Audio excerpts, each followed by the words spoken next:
अस्सलाम वालेकुम। उम्मीद है आप लोग ठीक हैं, खैरियत से हैं। अल्लाह पाक आप लोगों को अपने हिफ्ज़ व अमान में रखे, सलामत रखे, खुश रखे। इसी तरह अपनी रहमतें आप लोगों पर बरसाता रहे। हमारी दुआएं हमेशा की तरह साथ हैं। आजकल ज़रा सफ़र में आपको पता है फिर सारे मामलात ऐसे चलते हैं, ऊपर नीचे हो जाता है वक्त। ख़ास तौर पर मैं एक चीज़ देख रहा हूँ कि पाकिस्तान में वैसे तो किसी भी चीज़ की कदर नहीं है, लाइट मोड में है, कोई गुस्सा ना कर जाए। किसी भी चीज़ की कदर नहीं है पाकिस्तान में। जम्या बालां की भी कदर नहीं हैगी, लेकिन वक्त की तो बिल्कुल कदर नहीं है। किसी के पास आप 10 मिनट के लिए जाएँ तो आपके 2-2.5 घंटे ऐसे ले लेते हैं कि आपके पास कोई चॉइस नहीं बचती कहने के लिए उन्होंने माफ़ कर दो। बट एनी हो, चैनल को ज़रूर सब्सक्राइब करें, बेल आइकन को प्रेस करें और ज़्यादा से ज़्यादा व्हाट्सअप ग्रुपों में इसका लिंक शेयर करें। दोस्तों, पीटीआई ने कल यौम स्याह मनाया। अब यौम स्याह मनाया क्यों, ये एक बहुत बड़ा सवाल है। क्या वो इस मुल्क की जमात नहीं है? क्या वो किसी दूसरे मुल्क की जमात है? क्या इस मुल्क की जो तरक्की एक साल में हुई है, इस मुल्क में जो तामीर तरक्की हुई है, इस मुल्क में जो इन्वेस्टमेंट आई है, जो सफारतकारी में बेहतरी हुई है, महंगाई कम हुई है, दुनिया के साथ रिलेशन ठीक हुआ है, जो मईशत तबाह हो चुकी थी दोबारा फिर पैरों पर खड़ी हो रही है। दावा किया जा रहा है कि जो आपका अगला आईएमएफ से पैकेज नहीं लिया जाएगा। ये तमाम चीज़ों, क्या इन चीज़ों के ख़िलाफ़ कल पीटीआई ने यौम स्याह मनाया? किस लिए मनाया मुझे तो समझ नहीं आई। बट एनी हाउ, पीटीआई मानती नहीं कि हुकूमत कामयाब रही है, लेकिन अब गैर जानबदार तंजीमें हुकूमत के हक़ में बात कर रही हैं। वज़ीर-ए-आज़म शहबाज शरीफ के 1 साला दौरे इक़्तिदार में हुकूमती पॉलिसियों पर सरमायाकारों का एतमाद बहाल, जबकि गैर मुल्की सरमायाकारों का इजाफा हुआ है। ओवरसीज़ पाकिस्तानियों के बारे में बात करूँगा एंड पे कि उनका कितना इजाफा हुआ है। गैर सरकारी तंजीम मशल ने पाकिस्तान में इस्लाहात से मुतल्लिक रिपोर्ट जारी की है और रिपोर्ट के मुताबिक पाकिस्तान में गवर्नेंस, मैशियत, सरमायाकारी, माहौलियाती शोबा में इस्लाहात की गई हैं। रिपोर्ट में शहबाज शरीफ दौर में की गई 120 से ज़ायद इस्लाहात का तफसीली जायज़ा लिया गया। 120, ये एक नहीं है, 120 इस्लाहात जो की गई हैं उनका जायज़ा लिया गया है। मशल की रिपोर्ट, जारी करदा रिपोर्ट के मुताबिक शहबाज दौर में वफाकी मुलाजमतों में 1,50,000 मुलाजमीन की कमी की गई है। हुकूमती बोर्ड में 33% ख़वातीन की शमूलियत को लाजमी करार दिया गया। अफरात ज़र जो मई 2023 में 38% था, दिसंबर 24 में कम होकर 4.1% पर आ गया। 38% से 4.1 पर आ गया। अब इसके खिलाफ अगर आपने यौम स्याह मनवाना है तो हर रोज़ मनवाएं, हमें तो कोई प्रॉब्लम नहीं है। रिपोर्ट में बताया गया है कि शहबाज दौर में ज़र मुबादला के ज़खायर 4.4 अरब डॉलर से बढ़कर 11.37 बिलियन डॉलर, एक साल में 8 बिलियन डॉलर प्लस हुए हैं। ये छोटी अमाउंट नहीं है, 8 बिलियन डॉलर जो है वो प्लस हुआ है। पाकिस्तान का क्लाइमेट चेंज अथॉरिटी का क़याम अमल में लाया गया और ये पाकिस्तान क्लाइमेट चेंज, ये दुनिया का सबसे बड़ा प्रॉब्लम है इस वक्त। एक फेक न्यूज़ और एक ये मौसमियाती तब्दीलियाँ जो ये दुनिया के सबसे बड़े प्रॉब्लम है, उसकी बाकायदा तौर पर अथॉरिटी बनाएगी। कौमी डिजिटल जो है लर्निंग प्लेटफार्म का आगाज़ किया है। तजारती खजाना 27.4 अरब डॉलर से कम होकर 17.5 अरब डॉलर पर आ गया है। दस्तावीज़ के मुताबिक पेंशन रिफॉर्म से आइंदा 10 बरस में 1.7 ट्रिलियन रुपए की बचत होगी। शहबाज दौर में स्मगलिंग और गैर कानूनी जो तजारती सरगर्मियाँ हैं इनके खिलाफ सख्त इकदाम किए गए और हुकूमती पुलिसियों की बदौलत सरमायाकारों का एतमाद बहाल हुआ है। गैर मुल्की सरमायाकारी भी बढ़ी है। ऐसी रिपोर्ट का हवाला ना कभी मीडिया देगा, ना यूट्यूबर देंगे, ना सोशल मीडिया पर नज़र आएगा, क्योंकि इस मुल्क में जो इस वक्त जो सियासत है वो यही है कि रियासत मुखालफ नारे लगाए जाएँ। जिसमें हुकूमत और रियासत मुखालफ कुछ होता है, वहाँ पर डॉलर माफिया घुंघरू बांध कर नाचता है और हुकूमत पर तीर बरसाता है। अब ये एक रिपोर्ट है, इस जैसी 10 रिपोर्टें आपके सामने आ रही हैं, हर गुजरते दिन के साथ आ रही हैं। मतलब मैंने सुबह एक ट्वीट की है कि शहबाज शरीफ साहब ने लाहौर में वीकेंड पर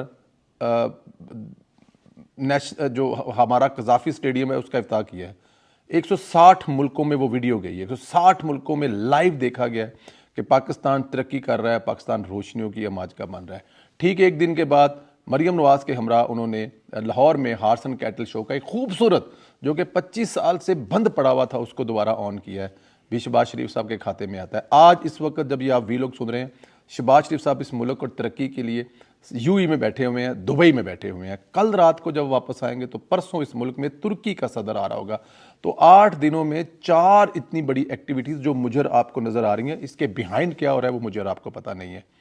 दूसरी तरफ क्या हुआ होगा, सिर्फ और सिर्फ तीसरे ख़त लिखने की तैयारी की होगी। इधर हुकूमत की मजीद कारकर्दगी देखकर तो पीटीआई के होश उड़ जाएंगे। शहबाज हुकूमत ने रवां माली साल की पहली छमाही जुलाई तो दिसंबर 2024 के दौरान पाकिस्तान के तमाम शोबों की बरामदात में इजाफा करने में कामयाबी हासिल कर ली है। हुकूमती ज़राए के मुताबिक जुलाई तो दिसंबर 2024 सालाना बुनियाद पर टेक्सटाइल और लेदर की बरामदात में 10% इजाफा और इसी मुद्दत में एग्रो और फूड सेक्टर में सालाना बुनियाद पर में 6% इजाफा हुआ है। अच्छा ये देखें, इसमें 10% इजाफा हुआ है टेक्सटाइल और लेदर में। ये कोई नहीं बताएगा आपको, बल्कि यही बताया जाएगा कि फैसलाबाद तबाह हो गया, बंद हो गया, इंडस्ट्री ख़त्म हो गई है। 10% इजाफा हुआ है। एग्रो और फूड सेक्टर की बरामदात में 6% इजाफा हुआ है, लेकिन आपको बताया जाएगा कि पाकिस्तान कुछ ही गई नहीं। माली साल की पहली छमाही में दीगर मैन्युफैक्चरिंग मसनूआत की बरामदात 11%, मेटल्स और जेम्स की जो बरामदात में 7% बढ़ी हैं।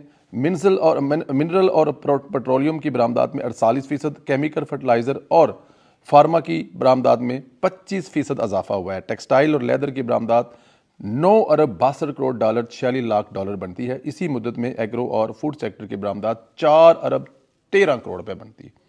ये डॉलरों में बता रहा हूं मैं अरब आपको, ये वो अरब नहीं है जो मुराद सईद ने लाने थे और मुंह पर मारने थे। जुलाई तक दिसंबर दीगर मैन्युफैक्चरिंग तक मसनूआत की बरामदात में 1 अरब 28 crore dollar, battlers and James की बरामदात में हुजम 61 करोड़ 40 लाख डॉलर, मिनरल और पेट्रोल की बरामदात भी 61 करोड़ 25 लाख डॉलर और केमिकल फर्टिलाइज़र फार्मा सेक्टर इसका भी हुजम जो है ये 24 करोड़। मतलब ये जो सारे करोड़ हैं, ये जो सारे करोड़ मैंने आपको पढ़ के सुनाए हैं ना, ये डॉलर हैं एक, और दूसरा इसमें इजाफा हुआ है। ये आपको कौन बताएगा? ये वो नहीं बताएंगे जिनको इसके बदले अच्छा हाँ, जो आपको बताएंगे इसके बदले कि ये सारा कुछ तबाह हो गया है, फैसलाबाद ख़त्म हो गया है, लाहौर जंग हमें मतलब कि मौत का समा है, उनकी खबरें, उनके यूट्यूब, उनको देखने वाले जो है वो डॉलर कमाने वाले आपको बताएंगे, लेकिन ये नहीं बताएंगे कि 1 साल में पाकिस्तान कहाँ से कहाँ चला गया। इमरान खान से मुतल्लिक भी कुछ चीज़ें सामने आई हैं। वो ये है कि मसूफ बाकायदा हथियार डाल चुके हैं, मेरे ख्याल में ऐलान करना बाकी है, लेकिन बाकायदा अपने वो पेशरों की तरह जो इनके बड़ों ने हथियार डाले थे वो वाले हथियार तकरीबन डाल चुके हैं, सिर्फ उसकी तकरीब होनी है। मसूफ चाहते हैं कि उन्हें रिलीफ दिया जाए, जेल से निकाल कर वजारत उसमें बिठा दिया जाए, लेकिन वहाँ से क्लियर मैसेज है कि आपसे कोई बात नहीं होगी, ना आपके साथ बात होगी, ना आपके ख़ानदान से बात होगी।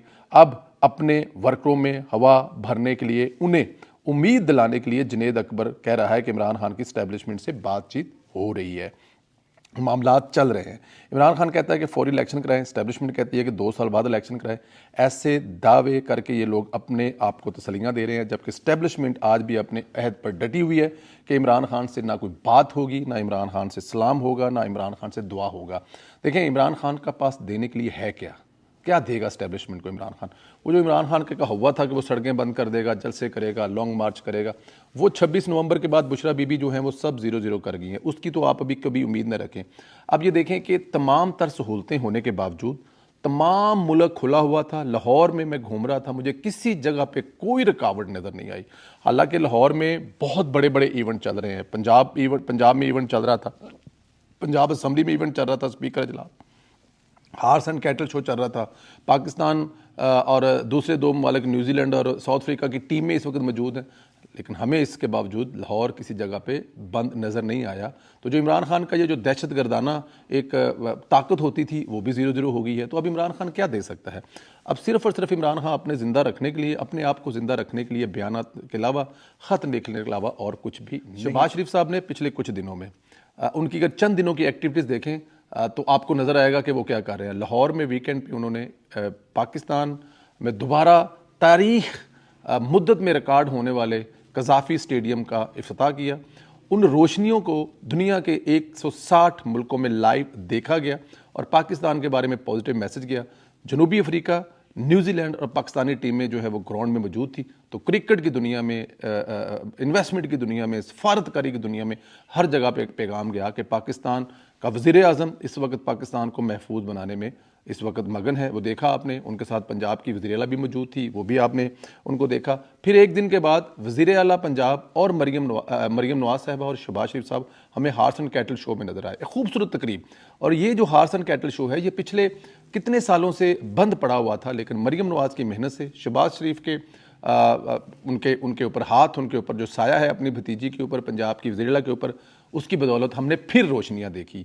तो ये शहबाज शरीफ साहब का दूसरा काम हो गया सिर्फ चार दिन में।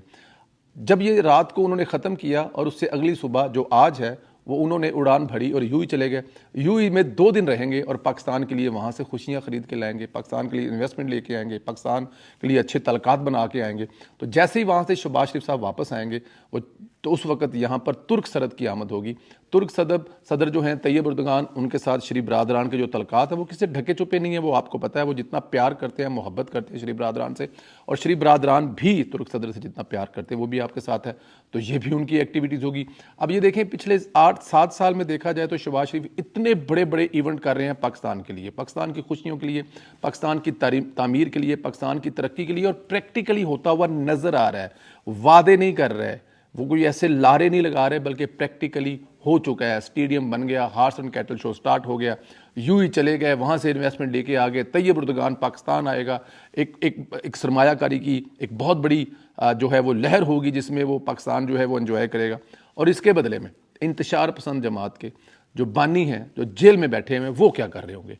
इन 8 दिनों में शहबाज शरीफ ने ये इतनी बड़ी बड़ी चीज़ें की हैं, और इमरान खान एक काम कर रहा होगा, वो कर रहा होगा कि आर्मी चीफ को एक तीसरा ख़त लिख रहा होगा, तीसरा ख़त लिखने की तैयारी कर रहा होगा, जिसमें इंतशार फैलाने और बहुत सारी दूसरी चीज़ों पर माफ़ी मांगेगा, आज नहीं तो कल। इसके अलावा उसका कोई काम नहीं है। तो पाकिस्तान के साथ पाकिस्तान के लोग हैं, उनका वज़ीर आज़म पाकिस्तान को हर गुजरते दिन से आगे लेके जा रहा है। यही मेरी ख्वाहिश है कि इसी तरह पाकिस्तान चलता रहे। आपसे गुजारिश है, चैनल सब्सक्राइब करें, बेल आइकन को प्रेस करें, ज़्यादा से ज़्यादा कमेंट करके अपनी राय का इजहार करें, और इंशाल्लाह अगले वीडियो में फिर आपसे मुलाकात होती है। खुदा हाफिज़।